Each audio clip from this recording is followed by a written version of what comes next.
Yeonjang terlihat sangat marah. Dia memukuli ikan kering dengan membabi buta.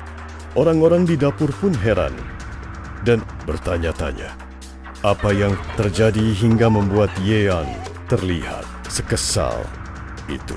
Namun ketika Yeon berhenti dan melirik ke arah mereka, semua malah ketakutan dan pergi meninggalkannya. Yeon dan Jojoban untuk raja telah siap. Dia menjelaskan bahwa karena raja terlalu mabuk semalam, jadi kali ini dia menyiapkan sup konsume, ikan kering untuk melegakan pengaruh sang raja.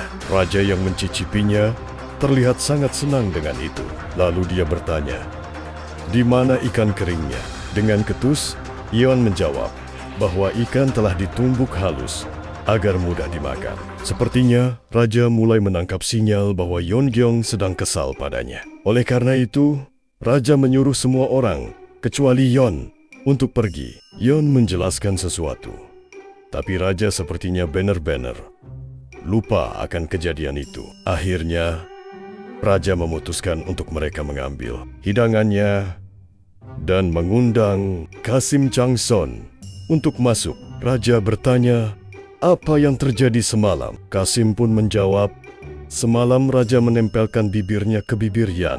Raja terlihat kaget dan perlahan mulai mengingat sedikit kejadiannya. Di perjalanan kembali dari ruang Raja Yeon bertemu Gonggil. Dia menanyakan keadaan Giljeom yang tersungkur waktu itu.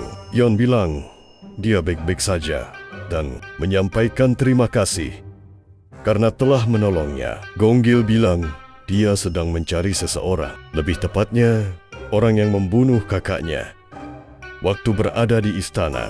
Di sisi lain, Raja dan Im Song-hye sedang membahas akan ada kunjungan utusan dari Kaisar Ming. Mendengar nama Yukun, Raja langsung terlihat murka. Sepertinya utusan Kaisar Ming yang satu ini sangat bermasalah, licik dan penuh tipu daya. Raja mengutus Song Jae untuk mencari tahu apa rencana Yukun sebenarnya. Setelah itu, Song Jae menanyakan kejadian semalam Raja dengan Yeon. Raja bingung dengan sikap Yeon yang memperlihatkan wajah yang penuh kebencian. Lalu Song Jae menyarankan Raja untuk memberi Yan hadiah. Dengan pertimbangan Raja juga tersiksa jika harus melihat wajah seperti itu terus setiap hari. Setelah itu, di ruang rapat sedang membahas kesiapan kerajaan dalam menyambut utusan Kaisar Ming. Raja terlihat kurang setuju dengan upeti yang disiapkan. Kerajaan yang jumlahnya mencapai separuh dari harta Joseon. Raja marah karena harta itu dari darah dan keringat rakyatnya. Maka Raja memutuskan untuk memberi upeti sesederhana mungkin. Di perjalanan Raja dihampiri Komandan Urim Wishin Suhayo. Dia menyampaikan kabar bahwa Lee Jang-yun ditemukan terkapar di desa Banchon. Dia tak sadarkan diri dengan kondisi terluka parah. Dan draft yang dibutuhkan Raja nggak diketemukan bersamanya. Dan setelah diselamatkan dengan dirawat oleh tabib, Lee Jang-yun menghilang tanpa jejak. Kepala Kasim memberitahu Raja bahwa selir Kang ingin menemui Raja, tapi Raja menolaknya. Di perjalanan menuju kamarnya, entah karena sambil melamun atau bagaimana, tanpa disadari, Raja malah menuju ke dapur istana. Kepala Kasim memperingatkan Raja. Raja berhenti dan tersadar. Kenapa di saat pikirannya sedang berat seperti saat ini, seolah hati kecilnya menuju ke Yeonjang. Raja pun berbalik arah dan menuju kamarnya. Sesampainya di kamar, Paduka Raja sama sekali tidak ingin diganggu. Bahkan dia melewatkan semua hidangan makan yang sudah disiapkan. Yeonjang, sesampainya di kamar, menyuruh Gilgem untuk masuk kamar terlebih dahulu. Dia masih bingung, kenapa Raja sampai jadi seperti ini? Apa yang sedang mengganggu pikiran Raja saat ini? Sampai-sampai melihat ke arah bulan pun, Yeon seperti melihat bayangan wajah sang Raja. Terutama saat beliau menikmati setiap hidangan yang disajikan Yeon.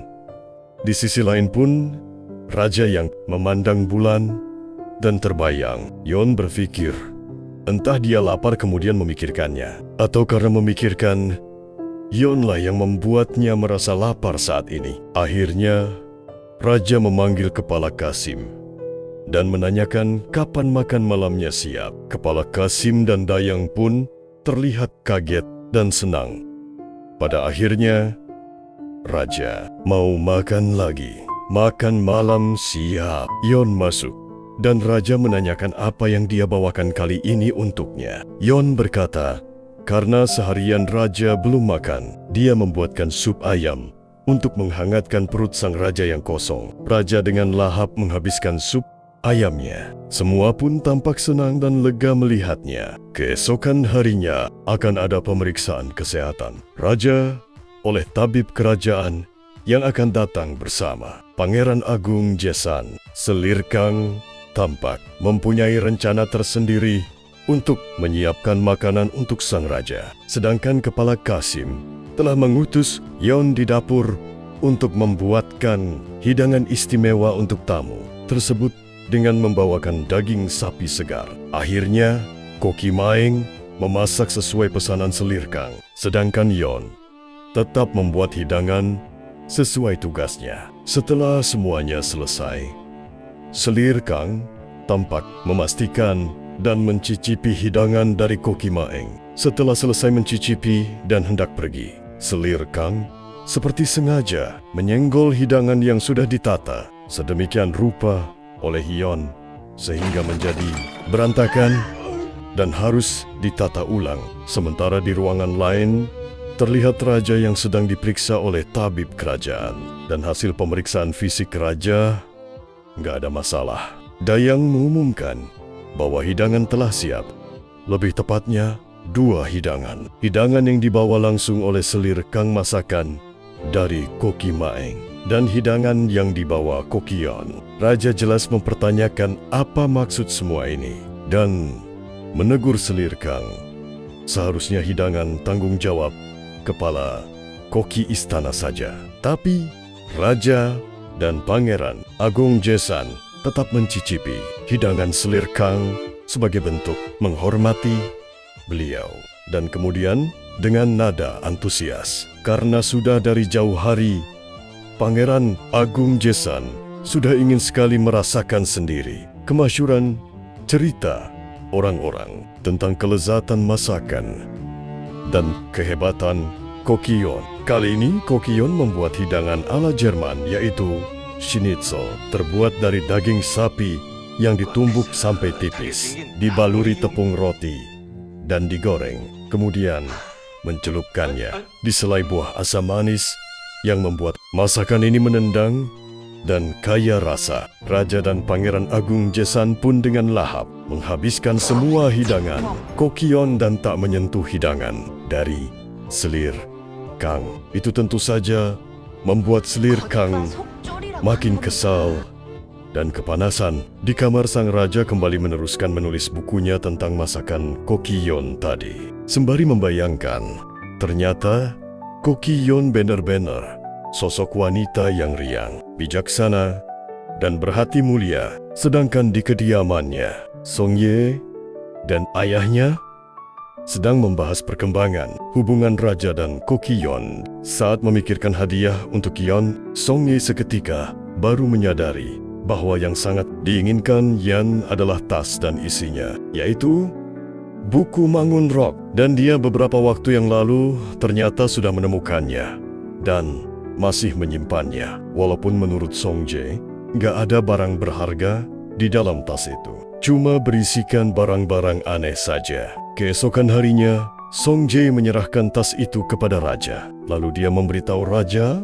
bahwa utusan Kaisar Ming, yaitu Yu Kun, datang dengan membawa 3 koki kelas 1. Yu Kun menyuruh utusan Joseon untuk mencicipi hasil masakan kokinya dan mengatakan bahwa mereka nggak mau makan makanan Joseon. Utusan Joseon memang tampak keheranan dengan tampilan dan rasa dari masakan koki mereka. Sementara itu, Kepala Qasim membawa Koki Yon untuk mengunjungi tempat di mana mereka menanam berbagai macam bunga dan sayuran. Koki Yon tampak terkejut dan terpukau dengan apa yang dilihatnya. Menurutnya, dia pernah membaca sejarah bahwa di zaman Joseon lah mereka menciptakan rumah kaca pertama di dunia. Tak lama kemudian, raja tiba dan memberitahu Yon bahwa dia diberi kebebasan untuk memanfaatkan segala apa yang ada di sana untuk menunjang bahan masakannya. Setelah kebahagiaan itu, raja memberikan satu hal lagi, yaitu tas Yon yang dicarinya itu. Dia tampak sangat bahagia melihatnya. Saking senangnya, Kokyon refleks memeluk dan berterima kasih kepada sang raja. Kemudian raja bertanya kepada Yon dengan semua ini, apakah dia sudah tidak marah lagi kepadanya? Dan dia juga meminta maaf atas kejadian malam itu.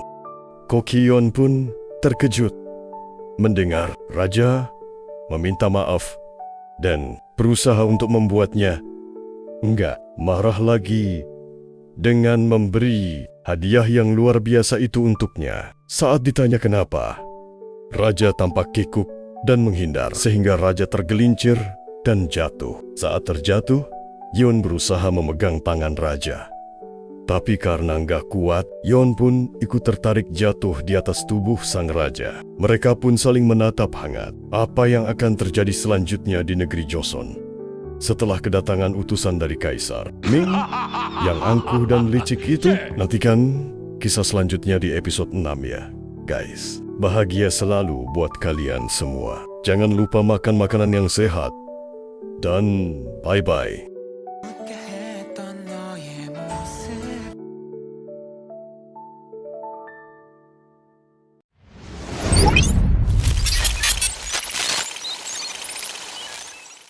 Kepala utusan bilang dia mengetahui bahwa raja adalah penikmat rasa yang terkenal. Maka dari itu, dia bawa koki terhebat yang mereka punya agar raja bisa membuktikannya sendiri kehebatan mereka. Raja pun terlihat sangat senang dan gak sabar menantikannya. Raja juga memberitahu mereka bahwa dia juga punya kepala koki yang hebat. Mereka juga harus mencoba masakannya nanti. Dan ternyata kepala utusan telah mendengar tentang kehebatan Guinyo.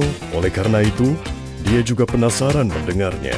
Raja pun mempersilakan mereka masuk istana. Terjadi perjanjian bilateral di sana.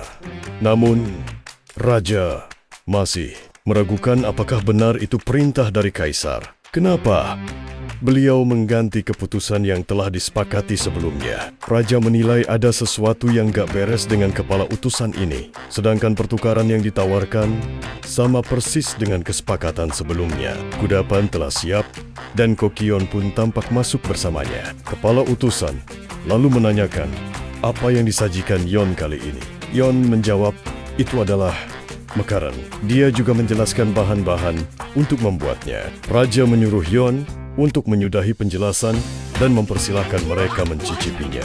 Kepala utusan meminta ketiga koki untuk mencicipinya terlebih dahulu. Ketika mereka telah mencicipi gigitan pertamanya, mereka sudah tampak kagum dan heran akan rasanya. Wajar saja, karena ini adalah makanan yang belum pernah ada di zaman itu.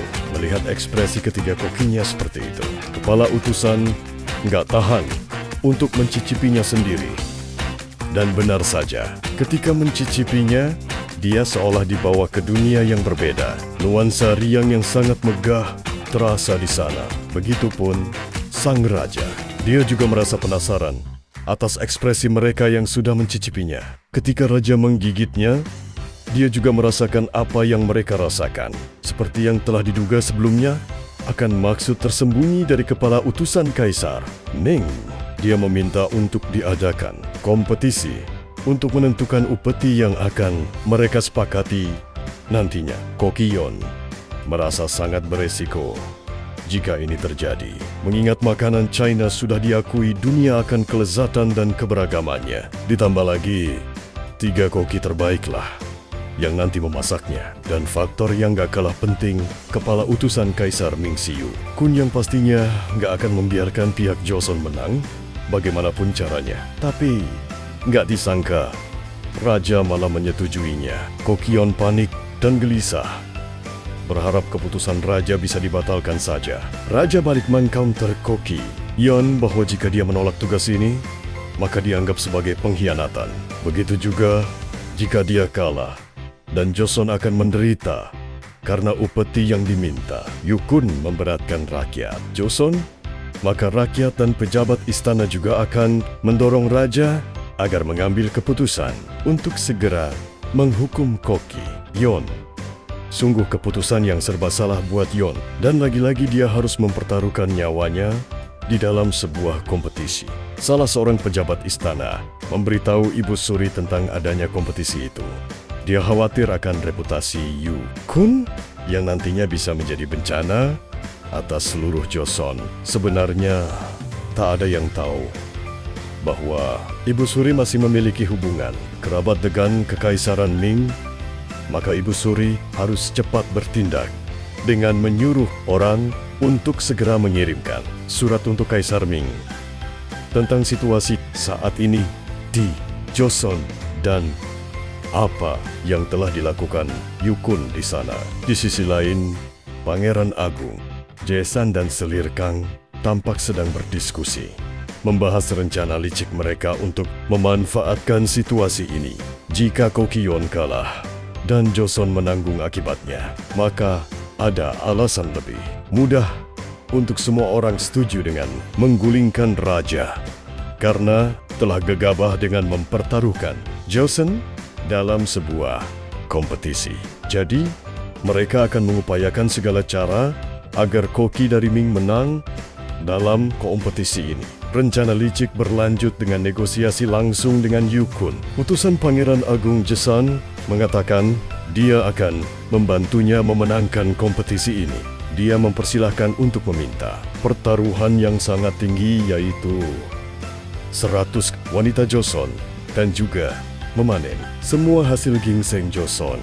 Tentu saja itu membuat jiwa ketamakan Yukun meledak-ledak. Walaupun dia sangat percaya diri, pasti kokinya akan memenangkan kompetisi. Namun, ketika dia sedikit ditekan dengan ancaman sebuah buku catatan semua hadiah yang diterima Yukun selama ini dari Joseon, lengkap dengan tanggal dan detail lainnya. Akhirnya Yukun menyetujui kesepakatan itu. Tiba-tiba, koki pengawal Ming menyadari ada seseorang yang mengintai dari kejauhan. Ternyata itu adalah Gong Gil. Untungnya, dia bisa lolos dari kejaran mereka dan melaporkan ini pada raja. Belum berhenti di sana, kelicikan berlanjut ketika Selir Kang memberitahu Koki Maeng bahwa sebentar lagi dia akan ikut dalam kompetisi melawan Koki dari Ming. Koki Maeng dengan bersemangat menjawab dia akan mengerahkan segala kemampuannya untuk Joseon. Tapi sayang, bukan itu yang Selir Kang mau. Dia mau Koki Maeng membantu rencananya agar Joseon kalah dalam kompetisi ini. Sontak hal ini membuat Koki Maeng terkejut. Namun, dia seolah tak bisa berbuat apa-apa. Di dapur istana, Yeon Jiang dan yang lainnya sedang mempersiapkan membuat bubuk cabai untuk senjata rahasia dalam kompetisi nanti. Lalu Kepala Kasim datang dan memberitahu Yeon bahwa Paduka Raja ingin bertemu dengannya. Raja menanyakan rencana Yun Jiang dan Koki Yon menjawab dia akan membutuhkan beberapa bahan tambahan dan penggilingan untuk penggiling bahan yang telah disiapkannya dari dapur istana.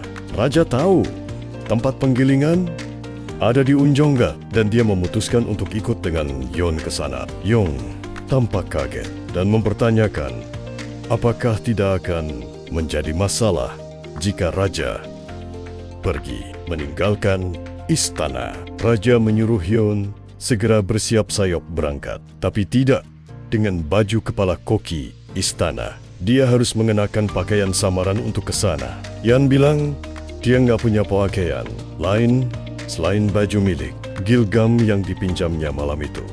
Raja kemudian menyuruh Dayang untuk menyiapkan beberapa pakaian untuk dicoba Yon. Akhirnya mereka berangkat dengan dikawal oleh Komandan Urimwi. Yon terlihat sangat senang dan menikmati suasana pasar di sana. Yon Sampai di penggilingan, raja bilang mau keliling sebentar. Nanti mereka akan bertemu lagi di sini. Karena jenuh menunggu Yon, akhirnya pingin keliling sebentar. Tak lama kemudian, raja sampai tapi nggak menemukan Yon di sana. Komandan Urimui segera mengecek apakah Yon masih berada di tempat penggilingan itu. Gak disangka, cuaca yang tadinya sangat cerah dan panas mendadak turun hujan deras. Gilgam di dapur sibuk dengan cabai yang sedang dikeringkannya. Secara mengejutkan, Koki Feishu dari Ming datang ke dapur istana dan mencoba cabai yang dia sendiri baru mengetahui bahan itu. Terasa asing baginya. Gilgam yang ketakutan berlari masuk ke dalam dan memberitahu lainnya bahwa ada Koki Ming masuk dapur istana. Gak disangka, mereka malah sepakat untuk mengadu keahlian dalam mencincang daun bawang. Hujan telah reda. Kokion belum juga nampak. Komandan Urimui berinisiatif untuk mencoba mencarinya di gerbang utama, sementara raja menunggu di sana. Enggak lama kemudian, Yon muncul dengan membawa bunga. Yon hampir tertabrak penjual yang tergesa-gesa dengan mendorong gerobaknya. Untuk dia langsung ditarik raja dan terhindar dari gerobak tersebut. Nuansa setelah hujan ditambah semburat sinar matahari sore membuat suasana menjadi romantis. Mereka saling memandang sejenak sampai Yon tersadar bahwa bunga yang baru saja dibelinya tadi jatuh berantakan terkena becekan dan genangan air hujan. Raja mengajak Yon untuk segera pulang, tapi seolah nggak rela, Yon refleks memungut bunga itu. Raja menoleh dan kembali menghampirinya dan ikut membantu Yon memungut bunganya. Raja dan Yon sampai di kerajaan malam harinya. Saat Kokion hendak masuk dapur istana, dia berpapasan dengan Koki dari Ming yang telah mengalahkan dan mempermalukan semua Koki istana. Wajah murung, malu, dan mental berantakan terpancar jelas di wajah mereka. Yon lalu bertanya pada Gilgam, apa yang terjadi sebenarnya? Gilgam mengatakan bahwa Koki Feishu benar-benar mahir dan mengalahkan semuanya. Mereka tampak depresi berat dan sangat pesimis dengan kompetisi nanti. Kokion bilang, memasak bukan hanya soal seberapa cepat memotong dan seberapa bagus hasil potongannya.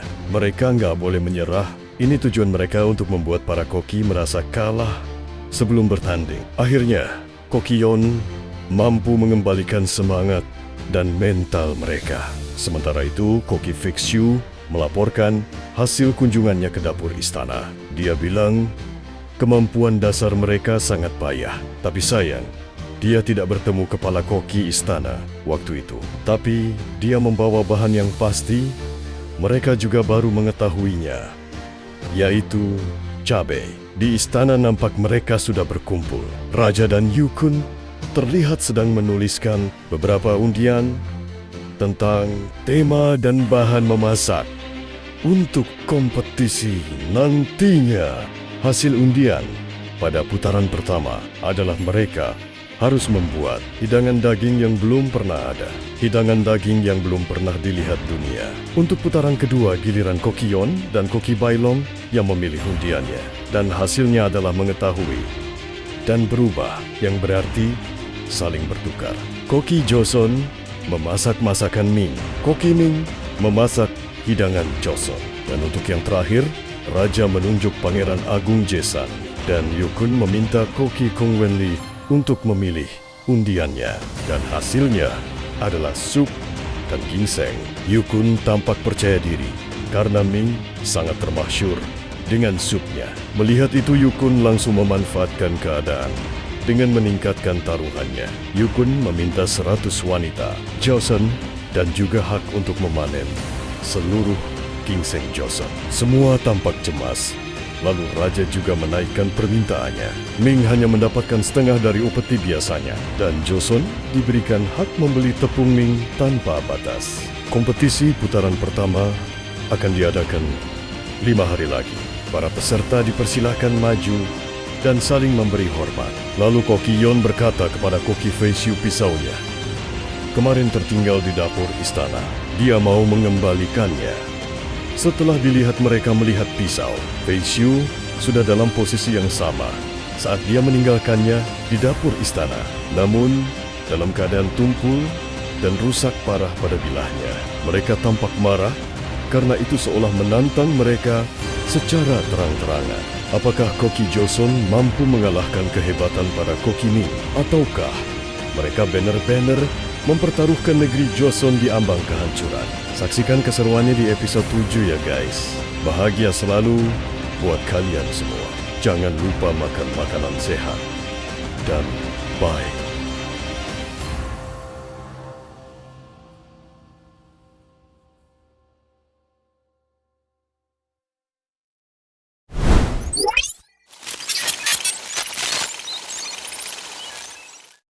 Di dapur istana, tampak Koki Yon sedang rapat dan menjelaskan tentang persiapan kompetisi. Dia membutuhkan alat yang pada zaman itu pastinya belum ada, yaitu panci presto untuk melunakkan daging ayam sampai ke tulangnya. Ini mereka siapkan untuk putaran ketiga. Dalam kompetisi itu, mereka tampak asing dan kebingungan dengan alat tersebut. Koki Yon berencana akan membuat sup ginseng samgyetang ayam ogolgie, tapi sepertinya lagi-lagi dia membuat bingung para koki istana. Nampaknya di zaman itu belum ada samgyetang. Koki Yon menjelaskan apa itu samgyetang. Kemudian langkah-langkahnya termasuk bahan-bahan yang digunakan untuk itu semua. Semua orang bertanya-tanya kenapa harus menggunakan panci presto, sedangkan mereka nggak punya dan nggak tahu harus mencari kemana panci seperti itu. Lalu Koki Yon menjawab bahwa dia sepertinya tahu siapa yang akan dimintai tolong untuk membuatkan alat itu. Dia bergegas menghadap Paduka Raja untuk bertanya keberadaan orang yang mungkin bisa membantunya itu. Nama yang disebut Yeon adalah Jang Yeong-sil, seorang Panglima Agung, penemu jam matahari setengah bola. Tapi sayangnya orang itu sudah meninggal. Yeon ada di beberapa tahun di depan dari zaman mendiang raja. Lalu Kepala Kasim menyela perbincangan mereka dengan mengatakan bahwa masih ada orang bernama Jang Chun Saeng, keturunan dari Panglima Agung Jang Yeong-sil. Dia terkenal di Gungisi karena membuat benda aneh. Tapi dia dikeluarkan dari sana karena menyebabkan ledakan di lapangan. Koki Yeon ingin segera menemukannya karena waktu sudah semakin dekat dengan kompetisi. Raja kemudian berkata bahwa dia akan mengizinkannya pergi dan dia juga akan menemaninya. Kepala Kasim tentu saja melarangnya, di samping saat ini sedang ada tamu utusan dari Ming.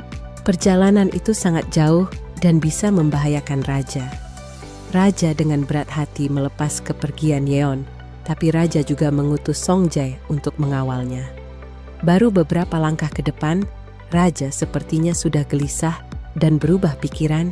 Dia berencana menyamar dan tetap menemani Koki Yon bersama Komandan Urimwi, Shim Soo Hyok, dan juga Gonggil. Di perjalanan Koki Yon kembali menanyakan buku Mangunrok kepada Song Jae. Namun Song Jae terlihat risih karena Yon yang selalu menanyakan buku itu setiap kali mereka bertemu dan memintanya untuk tidak menanyakan lagi tentang itu. Yeon menegaskan bahwa buku itu sangatlah penting baginya. Dia berencana untuk pulang ketika kompetisi ini selesai. Song Jae lalu menggoda Yeon untuk tetap tinggal, karena sepertinya Raja mulai menyukainya dan kelak mungkin dia akan memanggilnya seperti layaknya keluarga kerajaan dengan Yang Mulia Yeon Ji-young. Ketika Yeon yang tampak kesal dengan pernyataan Song Jae itu hendak melanjutkan perjalanan, tiba-tiba Gonggil muncul mengejutkan di hadapan mereka.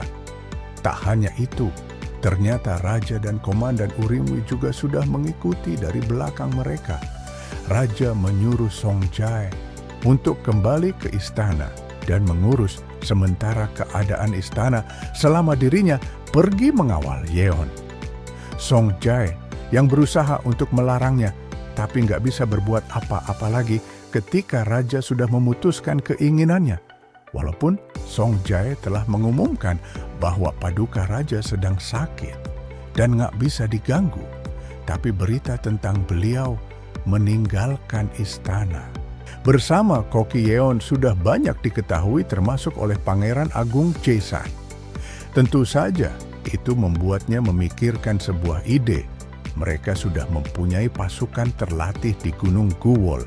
Pangeran Jaesan memberi perintah untuk menguji sebaik apa hasil latihan pasukannya. Dengan Koki Yeon lah yang akan menjadi targetnya. Setelah perjalanan jauh, akhirnya rombongan Raja dan Yeon tiba di tempat yang dituju. Raja yang dengan gegabah memaksa memasuki gerbang rumah Jang Chunsaeng. Raja nggak sadar kalau telah memicu jebakan meriam di sana. Koki Yeon yang sadar kemudian menyuruh mereka semua pergi dari tempat itu karena meriam akan meledak ke arah mereka. Baru mau berbalik arah, meriam sudah meledak. Komandan Urimui melindungi Raja dengan badannya menghadang ledakan dari meriam tersebut. Raja juga melindungi Koki Yeon. Untung isian dari meriam itu bukan sesuatu yang mematikan, hanya bulir-bulir jipang. Mendengar ledakan dari meriamnya, Jang Chunsang keluar dari rumahnya dan tertawa bahagia karena dia merasa berhasil, penemuannya bekerja dengan baik. Koki Yeon kemudian menjelaskan kepada Jang Chunsang maksud dan tujuannya. Datang adalah untuk meminta tolong sesuatu hal, tapi tanpa mau mendengar apapun itu, dia sudah menolaknya. Yeon yang mencoba untuk membujuknya dan juga Kong Gil yang berusaha membuatnya mendengar dulu apa permohonan Yan, gak merubah keputusannya. Dia sama sekali gak tertarik pada masalah mereka. Bahkan Jang Chunsang membuka tirai dengan mesin pelontar, anak panah yang siap dihujamkan ke arah mereka jika mereka anggap secepatnya pergi dari rumahnya. Mereka pun akhirnya pergi keluar dari gerbang rumah. Jang Chunsang sambil berpikir lagi bagaimana caranya agar bisa membujuknya lagi nanti. Sebelum keluar, Koki Yeon memberitahu Jang Chunsang agar memberi gula pada berasnya agar rasanya nggak hambar lagi. Yan pun memberikan gula kepadanya. Setelah pergi, agak menjauh dari gerbang, terdengar suara ledakan lagi dari meriam itu. Koki Yeon akhirnya mendekat dan menanyakan hasilnya kepada Jang Chunsang yang kemudian menjawab, rasanya memang manis, tapi gula terlalu mahal baginya, jadi akan susah untuknya. Di kemudian hari harus mengandalkan rasa dari gula. Yeon pun berkata bahwa jika dia berhasil memenangkan kompetisi, maka harga gula nggak akan mahal lagi karena tebu melimpah dari Ming akan segera mereka dapatkan dengan mudah. Jang Chunsan mulai tertarik dengan perkataan Yeon. Dia pun dipersilahkan masuk dan menjelaskan permintaannya tadi. Akan tetapi, Jang Chunsang ternyata masih menolaknya. Berita ini pun sudah sampai ke telinga selir Kang. Dia terlihat marah mengetahui Raja pergi lagi dengan Koki Yeon, Cuol Dayang pengawal dari selir. Kang bilang bahwa mungkin itu terkait dengan persiapan kompetisi. Dan dia juga memberi info terkini bahwa ternyata Gonggil adalah adik dari Okadan. Maka Cuol memastikan Gonggil sering berkeliaran di istana belakangan ini juga ada kaitannya dengan kematian kakaknya itu. Tak hanya sampai ke telinga selir Kang, berita ini juga akhirnya telah sampai ke Ibu Suri. Namun, mereka belum tahu pasti apa tujuan mereka pergi meninggalkan istana. Malam harinya rombongan raja masih berada di sekitaran rumah Jang Chunsang. Bahkan Koki Yeon dan Gonggil sudah tertidur. Raja masih terjaga, sedangkan Komandan Urimui masih berdiri dan berjaga-jaga di sana. Keesokan harinya di dapur istana, Koki Yeon mencoba memasak dengan tanpa panci presto, dan hasilnya memang enak. Tapi dia nggak ngerasain hal yang istimewa di sana. Mereka berharap Koki Yeon segera kembali dan berhasil membawa alat tersebut. Di sana terlihat juga hal yang nggak biasa. Koki Maeng dengan keras mengajari Giljim mencacah daun bawang. Mereka pun bertanya-tanya ada apa dengan Koki Maeng dan kenapa Giljiam yang diajarinya sampai seperti itu.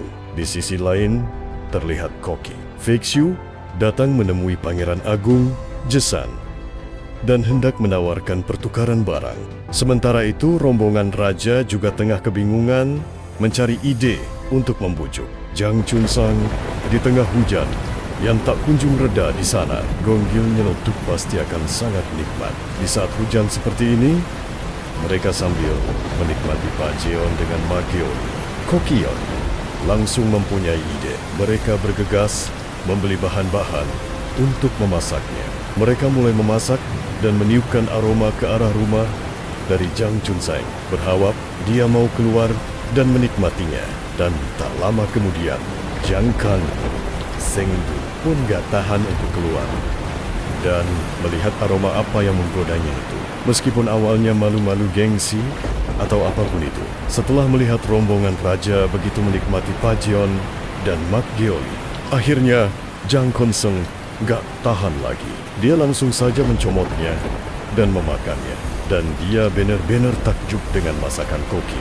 Yon, cita rasa masa kecilnya saat di kampung halamannya dulu, yaitu di Busan. Dia sama sekali nggak kebayang bakalan merasakan lagi rasa itu. Dan setelah dibujuk lagi dengan memohon, akhirnya Zhang Chunsang bersedia membuatkan panci presto itu untuk berterima kasih kepada Kokion. Gonggil membantu proses pembuatan panci presto, sedangkan Raja, Komandan Urimwi, dan Yon pergi mencari bahan-bahan segar yang dibutuhkan. Sementara itu, di dapur istana, saat Koki Maeng dan Koki Eom hendak kembali, mereka bertemu dengan sosok misterius. Dia memberikan secarik surat yang ditujukan untuk raja dan menyuruh mereka segera menyampaikannya karena saat ini nyawa dari Koki Yon sedang dalam bahaya. Setelah membaca pesan tersebut, Song Ye pun bergegas menyusul sang raja dengan pasukan berkudanya. Keesokan harinya, saat raja, Komandan Urimwi, dan Yon kembali ke rumah Chunsang, terlihat ada banyak sekali pasukan yang telah mengintai mereka. Tak lama kemudian mereka secara bersamaan masuk dan menyerang. Target mereka adalah Koki Yon. Pertarungan tak terelakkan. Koki Yon terjatuh saat diserang dan tutup panci presto yang dibawanya juga ikut terjatuh di medan perang. Tak dapat dihindari tutup panci presto itu terinjak-injak di sana. Kokion bersikeras untuk mengambil tutup panci tersebut. Namun, dihalangi oleh raja karena terlalu berbahaya. Lalu Chunsang berteriak kepada Koki Yon bahwa dia berjanji akan membawakannya nanti ketika dia membutuhkannya. Yang terpenting adalah keselamatannya terlebih dahulu. Mereka pun bergegas berlari lewat belakang. Bukan menghajar Konseng, tapi mereka langsung berbalik arah untuk mengejar jejak Kokion.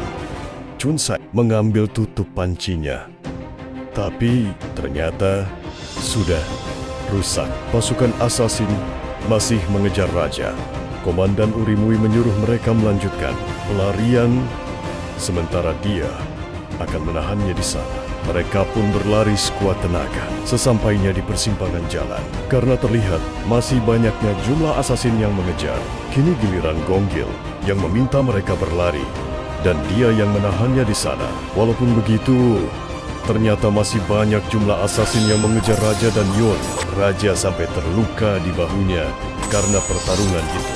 Mereka semakin terdesak sampai akhirnya Song Jae datang beserta pasukannya untuk menyelamatkan Raja.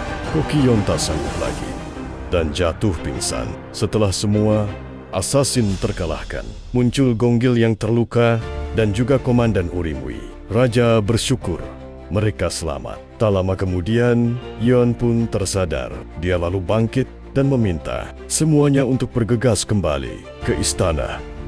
Karena ini adalah hari kompetisi. Waktunya sudah hampir tiba. Namun, baik raja maupun kepala koki istana belum juga tampak di sana. Waktu sudah menunjukkan jam 13 tepat. Kompetisi harus segera dimulai. Walaupun Koki Yon dan raja belum datang, namun kepala koki Bailong meminta Yukun untuk menunggu sampai maksimal jam 15. Ini untuk memperlihatkan kepada mereka betapa pengampunnya Ming yang hebat. Dan waktu telah menunjukkan jam ke-15. Koki, istana terlihat panik. Kenapa mereka belum juga datang? Tak lama kemudian, rombongan raja pun tiba dan langsung disambut semua orang di sana. Apakah para koki Joseon mampu menandingi kehebatan koki Ming, ataukah mereka harus menerima kekalahan dan Joseon menanggung akibatnya? Lalu bagaimana nasib raja dan koki Yeon jika Joseon kalah dalam kompetisi ini? Nantikan kisah selanjutnya di episode 8 ya. Guys, jaga kesehatan dan bahagia selalu untuk kalian semua. Jangan lupa makan makanan lezat dan sehat ya. Bye-bye.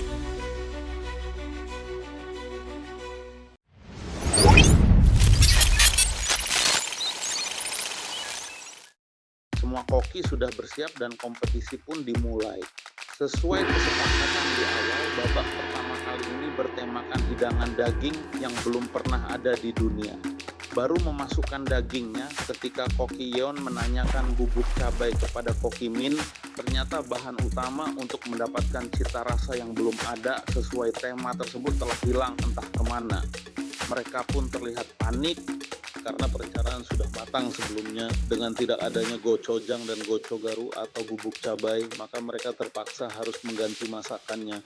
Koki Yeon tampak berpikir sejenak, kira-kira masakan apa yang dari di masa depan belum ada di masa itu, tapi dengan cita rasa yang mampu menandingi kehebatan Koki Ming. Akhirnya dapat. Koki Yeon sudah memutuskan, dia menginstruksikan koki istana untuk segera bergerak cepat. Dia meminta dibawakan anggur merah dan arak beras. Koki Eom diminta mengambil lemak babi dan mengoleskannya ke wajan. Koki Maeng diminta untuk memotong jamur pyogo, lobak, dan labu, dan Gilgeum diminta meniriskan iganya. Setelah menumis dengan wajan yang sudah diolesi lemak babi, daging iga kemudian dimasukkan kuali dan direbus bersama dengan arak anggur dan arak beras. Semua orang pastinya heran dengan apa yang dilakukan Koki Yeon. Mereka sudah langsung meremehkannya dan menganggap Koki Yeon ceroboh untuk kompetisi sepenting ini. Namun Raja menyela dengan ucapan, pada akhirnya semua akan tergantung pada kesempurnaan rasa. Setelah semua hampir ke tahap akhir, seluruh ruangan dikejutkan dengan aroma menyengat dari masakan VXU. Namun para koki Joseon seperti nggak asing dengan aroma tersebut. Koki Yeon sempat berpikir itu adalah bubuk cabai mereka yang hilang. Tapi bagaimana mungkin, karena waktu sebentar lagi habis. Mereka kembali fokus pada proses hidangannya. Koki Yeon dan Koki VXU saling beradu kehebatan dalam teknik memasak, yang membuat semua orang yang melihatnya menjadi kagum sekaligus terhibur dari aksi mereka. Dan waktu pun habis, mereka dipersilahkan untuk berhenti dalam aktivitas memasak dan menjauh dari meja masak. Kini waktunya penilaian. Koki Yeon mendapat kesempatan yang pertama dinilai. Raja dan Yukun sudah memulai dengan mencium aromanya, dan saat mencicipinya, mereka seakan dibawa ke suasana kebun bunga dengan kupu-kupu yang berterbangan di sana. Sungguh rasa yang belum pernah mereka rasakan sebelumnya. Demikian juga dengan semua pejabat istana dan para utusan. Mereka yang tadinya meremehkan kemampuan Koki Yeon, akhirnya menyadari kehebatannya. Kini giliran Koki VXU yang akan merepresentasikan hasil masakannya. Makanan yang baru dibuatnya hari ini terbuat dari ayam dan kacang yang dia namakan Gejong. Koki Yeon sempat terkejut. Menurut sejarah kuliner yang dia tahu, Gejong ada di dinasti Qing. Apakah ini berarti VXU lah sang penemunya? Waktunya mencicipi Gejong buatan Koki VXU. Mereka semua tampak merasakan hal yang baru. Pertama kali mereka rasakan, yaitu sensasi pedas, manis, dan gurih pada kacangnya, menyempurnakan rasa dari daging ayam yang lembut. Koki Yeon makin curiga itu adalah cabai bubuk miliknya.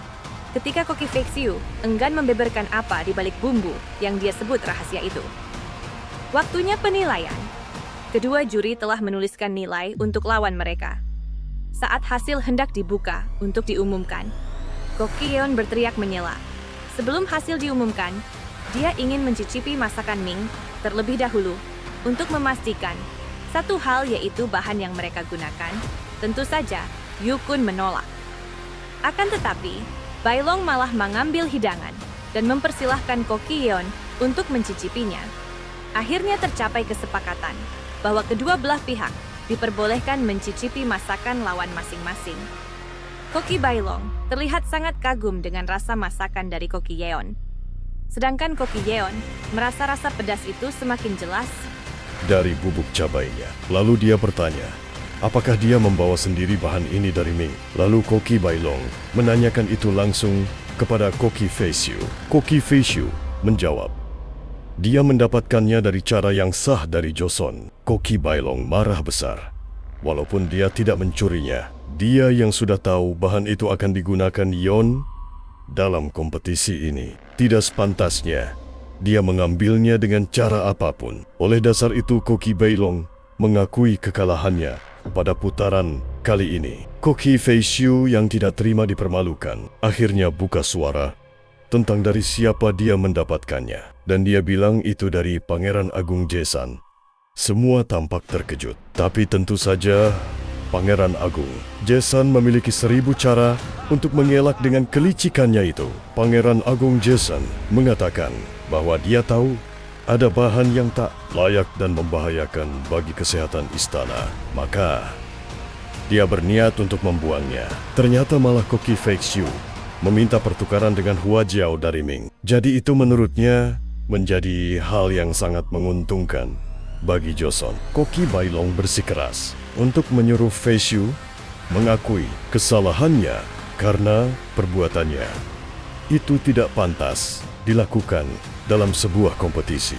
Namun, dari pihak Koki, Yeon pun mengakui bahwa dia juga lalai menjaga barang yang sangat penting dalam menunjang masakannya di kompetisi itu. Jadi Raja memutuskan hasil imbang pada putaran pertama dengan catatan jika sampai akhir hasilnya imbang, maka Ming lah yang dianggap menang dalam kompetisi itu. Ini jelas lebih menguntungkan Ming.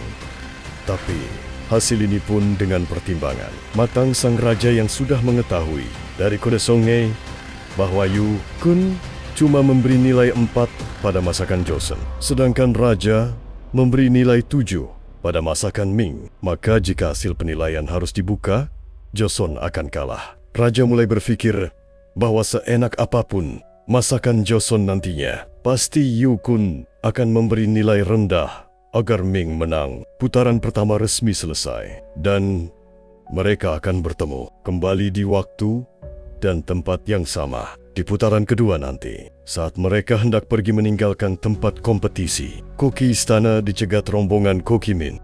Ternyata mereka cuma mau meminta maaf dan Koki Feishu akhirnya menyadari kesalahannya, sekaligus mendapatkan pelajaran tentang pola pikir dan sikap sebagai koki. Dari kejadian ini, begitupun Koki Yeon yang telah belajar harusnya lebih bisa menjaga hal penting untuk kompetisi dari Koki Feishu. Keduanya telah berdamai dan mereka akan bertemu kembali pada putaran kedua nanti. Sesampainya di dapur istana, Koki Istana mengadakan rapat pematangan persiapan untuk putaran kedua nanti. Tanpa bubuk cabai itu, mereka harus berpikir ulang dari rencana yang sudah disiapkan matang-matang sebelumnya. Koki Yeon akhirnya memutuskan untuk membuat hidangan bebek packing, sebuah hidangan bebek panggang yang sudah ada lama dalam menu istana kekaisaran Ming. Begitupun dari pihak Koki Ming, mereka terlihat mengevaluasi pertandingan barusan dan telah salah meremehkan kemampuan Koki Yeon. Raja menyuruh Songhye untuk memberitahu Pangeran Agung Jaesan menghadap sang raja. Raja marah besar dan mempertanyakan kenapa itu bisa terjadi dan apa yang ada dalam pikirannya. Pangeran Agung Jaesan masih tetap dengan jawabannya, yaitu demi kesehatan istana. Lalu raja bertanya, apa benar dia membuangnya? Pangeran Agung Jaesan menjawab sebagian telah diberikan Koki Ming, sebagian masih tersimpan di tempatnya. Lalu raja memerintahkan Songhye untuk segera mengambil sisa bubuk cabai itu dari kediaman Pangeran Agung Jaesan dan mengembalikannya ke dapur istana. Hasil kompetisi sudah diketahui juga oleh Ibu Suri. Dia juga mempertanyakan kenapa Pangeran Agung Jaesan mengambil bahan penting Koki Joseon dalam kompetisi segenting ini dengan dalih ketidaksengajaan. Di sisi lain, Koki Maheng menghadap Selir Kang. Dia ingin memastikan Koki Maheng tidak lupa dengan perjanjiannya. Walaupun Koki Maheng telah mengatakan bahwa memenangkan kompetisi ini akan sangat menguntungkan Joseon. Tapi Selir Kang bilang dia nggak peduli. Dalam putaran kedua, dia harus bisa memastikan bahwa Joseon kalah. Kali ini, dengan ancaman Selir Kang tentang ibu Koki Maheng. Sungguh pilihan yang sulit bagi Koki Maheng. Keesokan harinya, kompetisi putaran kedua dengan tema mengetahui dan berubah, yaitu saling bertukar memasak hidangan khas masing-masing, dan kompetisi pun dimulai. Koki Ming mengejutkan semua orang dengan membawa bunga teratai besar dalam ruangan ketika hendak di tahap mengiris bebek yang sudah dipanggang. Koki Maheng teringat ancaman dari Selir Kang. Dia terlihat bimbang antara keselamatan ibunya atau kemenangan negaranya. Akhirnya, dia memutuskan untuk melukai tangannya sendiri dengan pisau saat akan mengiris bebek panggang itu. Semua koki panik, apalagi cuma Koki Maheng lah yang bisa diandalkan untuk urusan itu. Mengingat kondisi tangan Koki Yeon yang masih terluka, akhirnya mereka mempercayakan Gil Jiem untuk melakukannya. Ternyata itu tujuan dari Koki Maheng begitu keras melatih Gil Jiem kemarin soal cara menggunakan pisau. Dan akhirnya mereka pun berhasil mendapatkan irisan yang sempurna dari Gilgam. Waktu habis, para koki dipersilahkan menjauh dari meja masak. Untuk kali ini, Tang Bailong lah yang pertama kali akan menjelaskan tentang hidangannya. Terlebih dahulu, raja dan yang lainnya segera mencicipi masakannya, dan mereka seolah dibawa ke dalam ketenangan yang luar biasa. Ditambah lagi dengan kisah mengharukan Tang Bailong di balik terciptanya. Rasa itu seolah menyempurnakan semuanya, dan sekarang tiba saatnya Koki Yeon menjelaskan hidangannya. Yukun sempat mengejek bahwa walaupun terlihat sederhana, tidaklah mudah untuk menghasilkan rasa yang tepat pada bebek Peking panggang ibu kota utara. Namun, setelah mencicipinya, perasaan yang luar biasa akan rasa dan sensasinya terpancar dari ekspresi mereka. Bahkan Yukun sampai mengeluarkan air mata tanpa disadarinya. Bahkan mereka sepakat bahwa ini adalah rasa terenak di negara ini. Sesi mencicipi selesai. Dan kini, tiba waktunya memberikan penilaian atas keduanya. Terlihat Raja dan Yukun menuliskan penilaian mereka. Namun kali ini, si Yongjae enggak melihat berapa angka yang dituliskan Yukun karena mereka dengan cepat menggulungnya. Apakah Koki Yeon dan Joseon akan menang dalam putaran kali ini? Ataukah kelicikan dari Yukun yang tidak akan memberikan nilai bagus pada masakan Joseon, selezat apapun akan menenggelamkan mereka pada kekalahan? Saksikan kelanjutan kisah seru ini di episode 9 ya guys. Bahagia selalu untuk kalian semua. Jangan lupa makan makanan lezat dan sehat. Sampai jumpa di episode mendatang. Dan bye-bye.